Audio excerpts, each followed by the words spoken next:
do anything that we gonna do. Long as you got me and I know I got you, we a team. No in between. Ann Akers, you are a queen. And when you said that you were 80, I texted everybody and I said, I want you to guess how old Ann is. No one. It wasn't even close. It's not about like how beautiful, because you are beautiful, but it's also your energy, your spirit, like everything. Yeah. Do you feel like you're just hitting your stride? So when I hit 80, it sounds like a big number, but then I look around, it's the new 60. And I think particularly women in Manhattan, and I'm, Right. very Yep. Manhattan, there's a high energy level here. And there's a lot of ways to, move through age. You are a very successful business person. So you had a company early on that you sold for 7 figures. You've worked with a lot of doctors, building their brand. Right, exactly. got it. Because doctors aren't necessarily They're not taught business. They are not marketing business skills. people. What are you doing now? All right. I'm an acquisitions editor at a publishing company. Their tagline is books that inspire, educate, and inform. My background is in health and wellness. So Cheryl Benton, who's a friend, started this organization called The Three Tomatoes, and it started with a newsletter. I'm the health and wellness editor, so I interview a lot of doctors and medical professionals, and the newsletter now has a subscriber base of about 20,000 women in New York.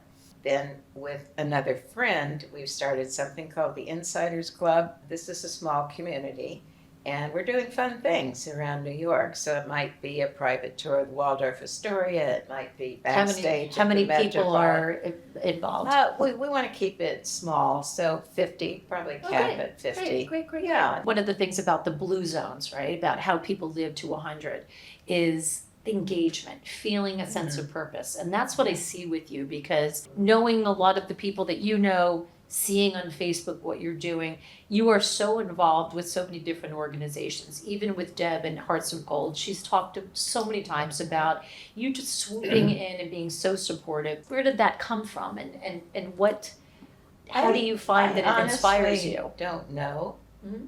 To me, whatever I do, it just comes naturally. Mm-hmm. I was reading a family history, and my father, who I was not close to, but he did a profile on all the kids, and he was describing me, and he said, and she's always been generous, and I don't know how to be any other way. Right. Let's just step back. I was surprised to read that you grew up, or your early life was in Hawaii. No, I wasn't born in Hawaii. My father is military. Got it. So I was actually born in Washington State, Fort Lewis, Washington. And then as a military child, you grow up all over the world. Right. And when people talk about growing up in the military, Yeah. did it cause you to kind of not have a deeper connection with people because you felt like you were going to be on your way? Or did it help you kind of make friends more easily or more quickly? It's the yin and the yang. Right. I've always been somewhat envious of people that grow up in a small hometown.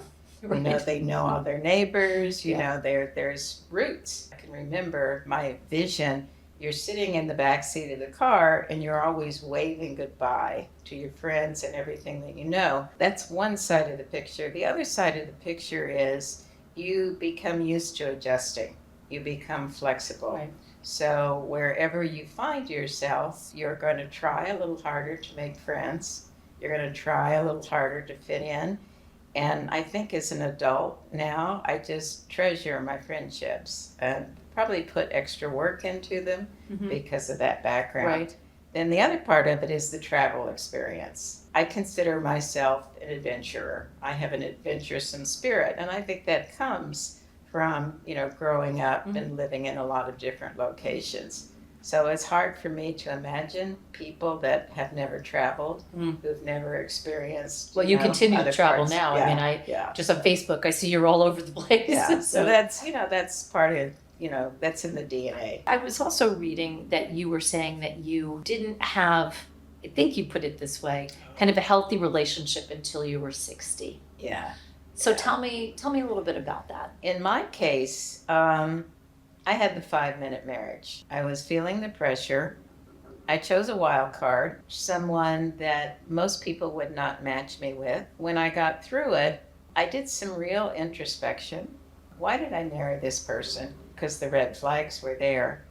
I think sometimes we marry a person to correct the deficits in our childhood, to correct for some relationship with a father or a lack of a relationship with a father. So this was a very, very difficult lesson to learn, and I won't go into the drama of it. Once I was released from that, I said to myself, I gave myself a pat on the back. I said, you're stronger than you think you are, because I went through a lot. And then I was in my late 30s. There was a long period where I was single, and I was very happy being single. I really believe it's better to be happily single than miserably married. Tried expression, Right. but it rings true until you meet that person. Right. And you say, hey, Right. lucky me. Right. Yeah. You've been married 20 years. Oh. Yeah. My husband is still working 3 days a week, but I'd like to spend a little bit more time, being a wife, which doesn't come naturally. What doesn't come naturally that you think that you would maybe want to do a little bit more? Well, when you've been independent for a long time. Is it caregiving? Well, Is you're it- sharing your closet space. Okay, that's hard. Like, Maybe you're cooking a meal once in a while. okay. You're a friend. You learn to listen, when you'd rather be doing other things. Right. So it's getting in rhythm. Right. Getting Bringing in rhythm. somebody else into your life and Yeah. Right. Yeah. Enjoying the people that I do know and, being there when I'm needed. Right. I also am a grandmother, through my husband. So I want to spend more time with my grandchildren. But no, you walk the walk. I mean, we talked that. I mean, your health and wellness, and you are a poster child for that. You show up for people. I see that in big and small ways. And you've got a tribe of people. You're so connected and learning about things all the time, which I think is the key to longevity, and not like living a long life, but living a wonderful, full life. You're somebody that initially when I met you, I had a very different impression of you. And we have been connected for the last 5 or 6 years. I really just love the opportunity to sit down with you, because as I peel away and as I see you being involved with so many different people and supporting them and being the powerhouse that you are, we haven't had the opportunity to really get to know each other, and even just taking this, I so appreciate doing that. And you are an inspiration. So thank you so much for coming. I so appreciate you. Thank you. Bring it